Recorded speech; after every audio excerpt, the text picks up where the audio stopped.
Ah ben salut à tous, hein. Les vacanciers bien partis, hein, voilà. Et oui, les vacanciers qui reviennent au pays, etc. Mais les vacanciers qui parfois aussi font des courses et puis on assiste à un phénomène impressionnant en Martinique, c'est l'inflation. Alors pour parler de ce phénomène qui touche toute une société, évidemment, nous avons fait appel à un expert, n'est-ce pas, monsieur Michel Branchy, qui est économiste, homme politique, on le connaît au Parti communiste, membre du bureau du parti et judoka, karaté, ça c'est pour l'autre face, comment on va dire. Bonjour ou bonsoir, monsieur Branchy. Eh bien, bonsoir à toi et à tous ceux qui veulent bien nous écouter. Bien sûr, dans Zouk TV, ils sont fidèles. Oui. Alors, monsieur Branchy, qu'on connaît également dans le kiosque, la fameuse émission, mais là, nous allons braquer nos feux tout de suite sur l'actualité, l'inflation. Pour qui ça, ces bagailles-là viennent cher comme ça, à qui ça nous peut attribuer ça. Alors, monsieur Branchy, en vos qualités d'expert économiste, peut-être une explication rationnelle là-dessus. Alors, l'inflation, c'est un phénomène économique qui a touché l'ensemble, excusez-moi, des pays capitalistes. OK? Autrement dit, c'est l'augmentation continue du niveau général des prix. Bon. Alors, les prix sont mesurés par l'INSEE, par des organismes statistiques dans différents pays. L'indice des prix à la consommation. Et sans entrer dans des détails techniques, il faut que nous comprenions quand même que l'indice des prix est constitué de différentes rubriques: alimentation, habillement, produits manufacturés, santé, logement. Voilà. Bon. Et l'INSEE, qui a relevé, en méthode, c'est des agents assermentés, qui sont allés dans les magasins, dans les certain nombre de points de vente, et qui ont relevé tous les mois les prix de ces produits et de ces services. Ils peuvent relever également des effractions? Non. Ouais. Non, justement. C'est en l'autre bail, voilà. C'est en l'autre bail, justement. Alors, nous, quand il regarde ça, parce que ça va venir dire très important. Donc, l'INSEE a relevé les prix, il a produit, ça a créé en indice, et il a dit, tel mois, l'indice des prix de l'INSEE augmenté ou diminué de tant %. OK? Ça, c'est l'évolution des prix. Et puis, il y a un deuxième bagage. Alors, la débat pour un petit moment. Et puis, il y a un deuxième bagage. C'est ça, on dit. C'est que ça qui Est-ce que les prix déclarés par l'INSEE, vraiment, c'est ces prix qui correspondent à ça, nous croyons à 50 sous? L'évolution des prix, oui. En général, oui. L'évolution. Par contre, ça qui a frappé les Martiniquais, les Guadeloupéens, les Réunionnais, tous les pays d'outre-mer, c'est le différentiel, la différence de niveau des prix. Donc, nous parlons d'évolution, mais il y a le niveau des prix entre les prix en Martinique et les prix en France. L'Hexagone, ouais. Bon, la France hexagonale, ça, qui m'a dit ça. Bon. Alors, je dirais l'outre-mer, parce que c'est eux qui nous, notre outre-mer. Oui, c'est ça, Michel, c'est ça, vacancier à Kadou, mais je ne comprends pas comment on est là-bas, là aussi, bon marché, puis s'il y a eu qu'à casser bras noirs, oui, vacancier à arriver, il va comment on oui.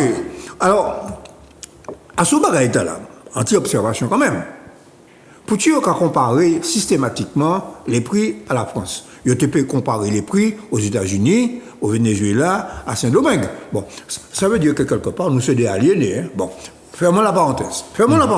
C'est l'étalon de mesure. Le modèle, c'est la France. Bon, très bien. Acceptons ça. Ouais. Provisoirement. Bien. Alors, le niveau des prix, il y a des enquêtes de l'INSEE, alors on dit l'INSEE, qui a fait des enquêtes, il a créé des enquêtes spatiales des prix. C'est-à-dire, il a comparé les niveaux des prix entre différents pays, différents territoires. Alors,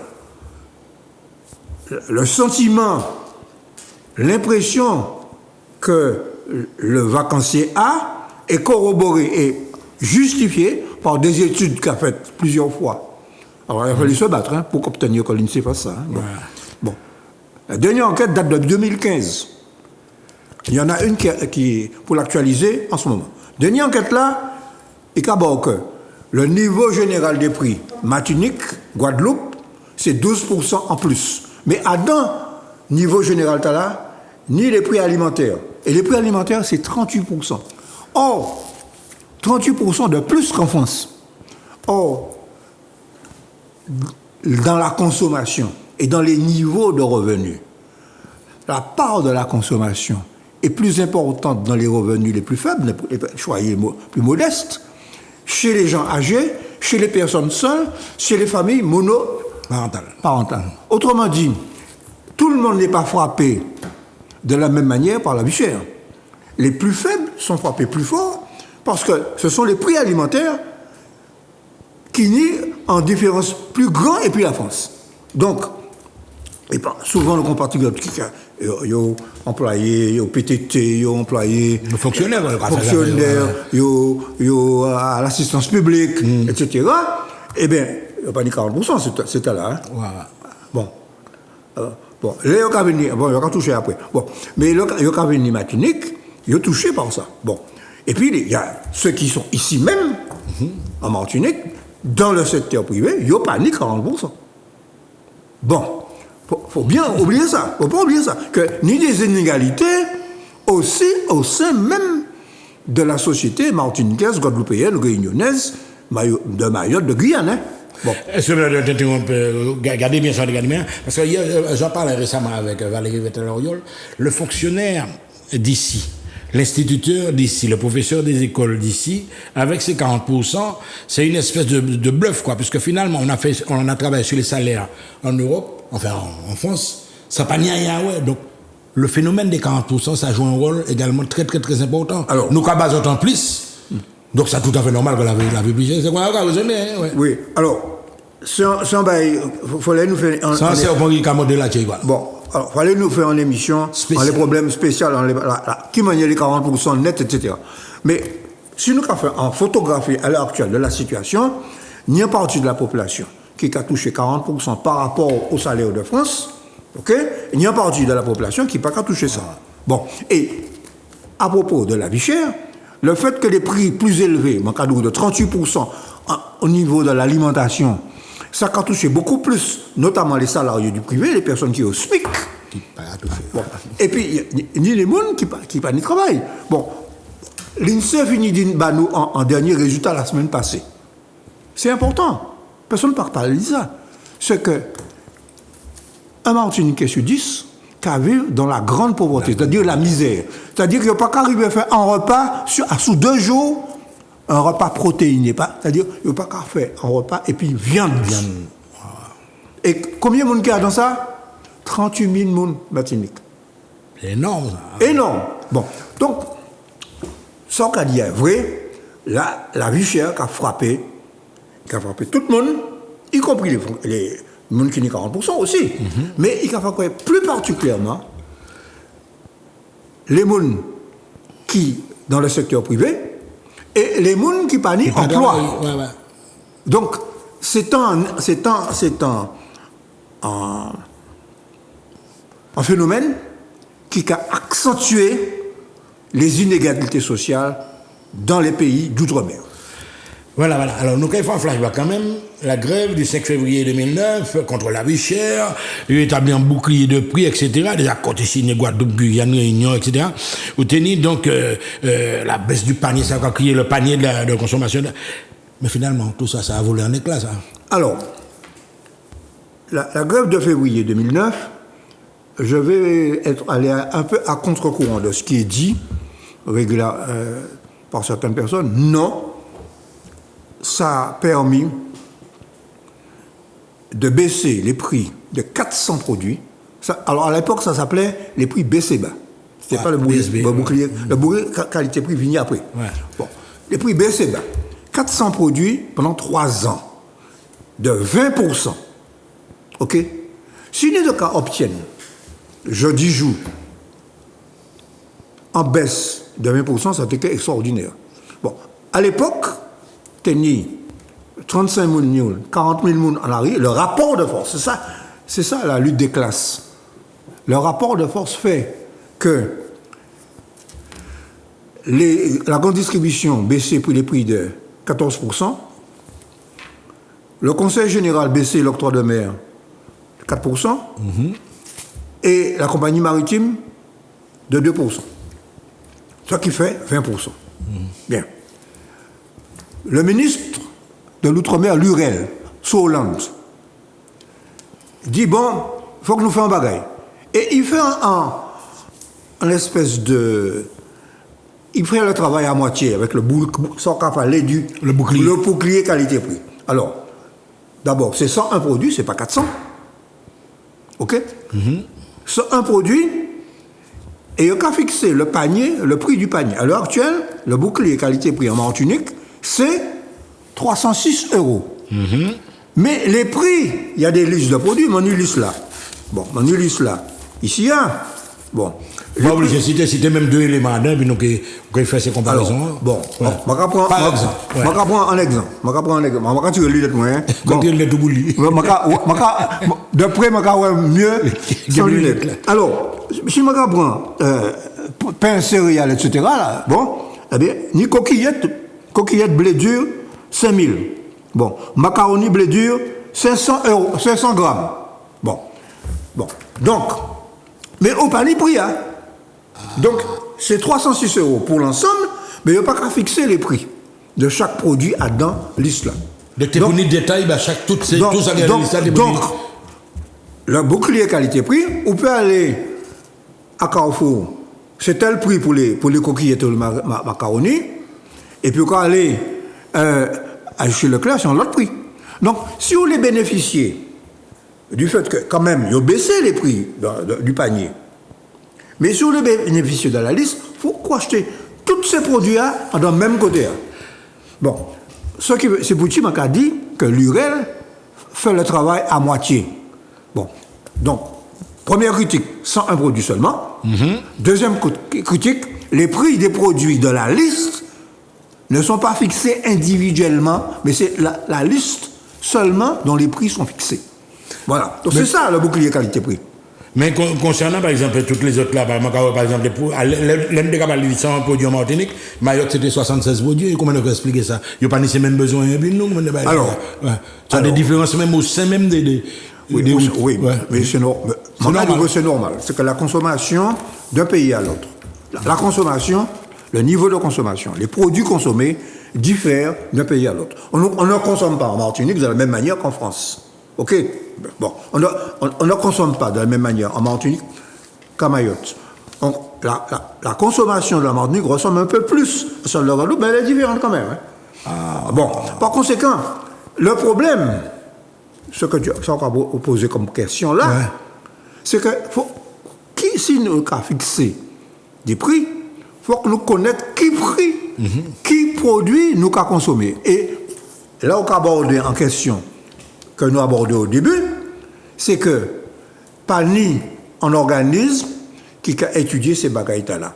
L'organisme qui a étudié là-bas. On n'avait pas parlé d'observatoire des prix en tout cas. Ben l'observatoire des prix, pas ni pouvoir. Ça a sauté, ça, Il pas ni pouvoir en les bagailles-là. L'organisme qui était qu'à observer, qui était qu'à faire ce travail-là, c'était la Direction générale de la concurrence et de la consommation, à laquelle Manteca appartient, et que yo baissé et supprimé.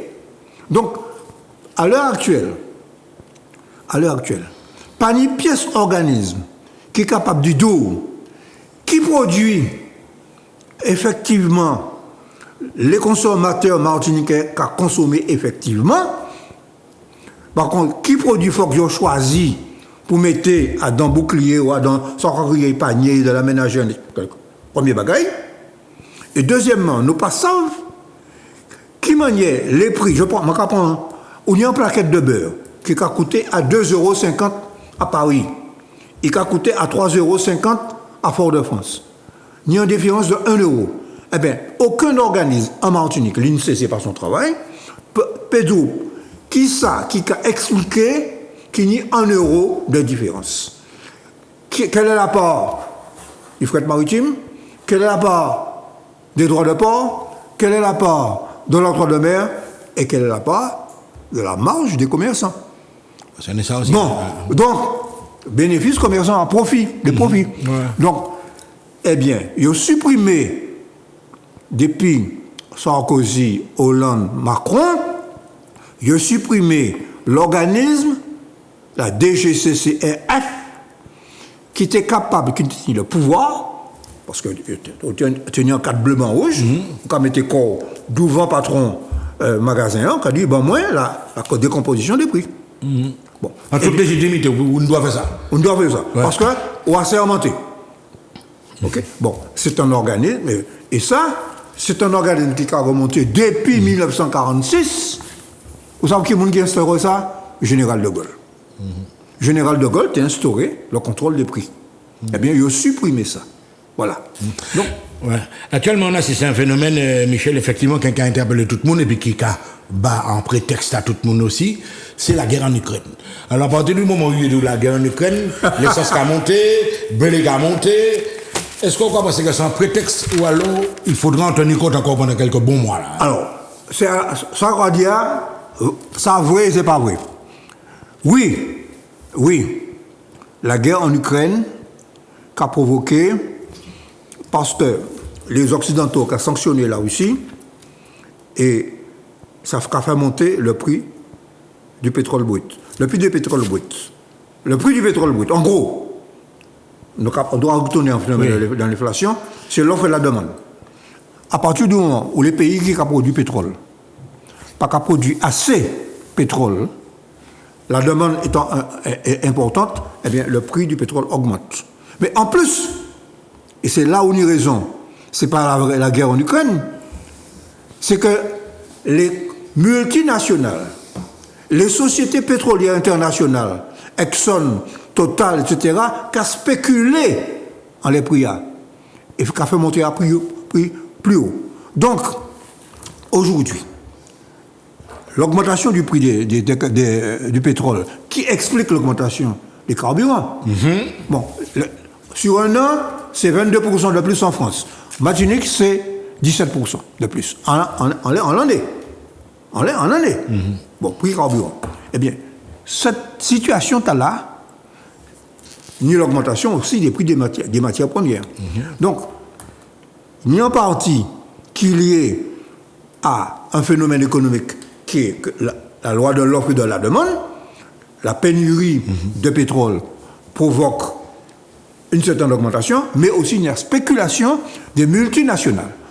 Voilà. Alors, excellent dans le jeu. Mais nous dit, parce que le problème c'est que les vacanciers, toute population qui a toute bagaille là, c'est en Ukraine, c'est l'huile, tous ces produits de consommation, c'est en Ukraine. Alors, nous recevons récemment la visite, pas peut-être qui semaine là, quoi, disant monsieur, nous avons eu, le secrétaire d'État, disons, qui est délégué par Darmanin, etc., ou tenir en contact avec monsieur. Qu'est-ce qui s'est passé exactement? Racontez-nous. Alors, le ministre de l'Outre-mer. Bon, le ministre de l'Outre-mer. Enfin, monsieur. Le vrai ministre de l'Outre-mer, c'est pas lui. C'est quand même Darmanin qui est là. Licence d'espèce de. Non, c'est le responsable de l'Outre-mer. Moi, je ne vais pas rentrer dans ça. Ouais. Monsieur Carinco, Jean-François Carinco, ancien préfet de la Guadeloupe d'ailleurs, et ministre délégué à l'Outre-mer, sous l'autorité du ministre de l'Intérieur, Darmanin. Bon. Il vient ici, et il fait une réunion. Mon cas, il tient là dans la réunion, c'est intéressant.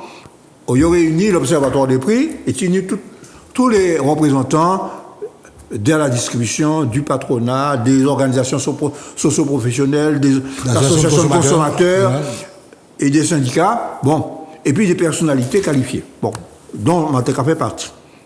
Mais, première observation, il y a la parole, pratiquement rien, et puis les parlementaires. On a donné la parole, principalement aux organisations patronales, et on était obligé de demander la parole pour m'en parler. Bien. Alors, ce qui ça nous péritienne, dit ça, c'est que le ministre là, casse en moins, comprendre un bagage important. C'est que, concernant la vie chère en Martinique, il faut prendre des mesures immédiates. Donc immédiate là, pendant les vacances là, en août là, tout de suite. Alors peut-être pas tout de suite, mais au mois de septembre. Il a annoncé en bagaille, il dit que il reconnaît que le bouclier qualité-prix qui mettait en place par Victor Lurel est insuffisant. Bon. Et il dit il faut augmenter, il va écrire panier de consommation familiale. Il cabaye en l'autre nom. Et d'autre part, il faut étendre le champ. Alors, combien de produits? On ne sait pas. Là, pour le moment, c'est 101 produits. Oui. Est-ce que ça caille 200, ça caille 400, ça caille 600? Ça, c'est une question. Il faut que nous discutions. Puis, il faut qu'ils acceptent les propositions qui sont faites par les Martiniquais, par les Guadeloupéens, etc., pour augmenter le nombre de produits de première nécessité. Et puis, deuxièmement, il faut bloquer les prix au minimum pendant 1 an. Et ça, c'est une annonce importante, parce que c'est ça à nous demander, le blocage des prix. Ouais. Dans cette situation où il y a la spéculation et que soit dit on prend l'Ukraine comme prétexte, faut arrêter ça. Donc, il faut bloquer les prix. Donc, c'est une proposition d'ailleurs faite par les députés de gauche, la NUPES, en France. Alors, nous arrivons dans des lignes droites là, justement. Alors, bien évidemment, vous avez pris conscience du phénomène inflation totale, débordante, etc. Notre invité, Michel Branchi, donc économiste, homme politique, etc. Donc, il y a urgence, comme on dit. Vacances là qu'elle fait, d'autres qui dépensé encore. Apparemment, il semblerait que c'est à partir de septembre que nous allons commencer des mesures réelles. Donc, tu as 1 minute, Michel, pour t'adresser au public martiniquais, pour dire nous ça, à quelle sauce on ça manger là. Bon, moi, je pense que, comme en 2009, c'est une question de rapport de force. C'est-à-dire que, pour le gouvernement changer la question des prix et le principe de la liberté des prix et accepter qu'il faut protéger le pouvoir d'achat et que l'État pour intervienne dans la fixation des prix pour protéger le pouvoir d'achat des consommateurs, il faut que tous les syndicats, il faut que les consommateurs, il faut que les Martiniquais exigent qu'en septembre, effectivement, qu'il y ait un nombre de produits beaucoup plus grand qui soit contrôlé par l'État et qu'on fixe les prix de chaque produit et qu'effectivement, on les fixe à un niveau acceptable. C'est ça que nous devons exiger à l'heure actuelle. Et puis, deuxième chose, c'est que c'est une mesure immédiate, mais il faut continuer le travail pour trouver les véritables causes du différence de prix entre la Martinique et la France, et ça, c'est un travail de fond. Merci, monsieur Michel Branchi. En tout cas, vous avez vu les précisions qui ont été données, mais ça ne va pas nous empêcher de passer de bonnes vacances. À très bientôt sur Zouk TV. Tout à fait.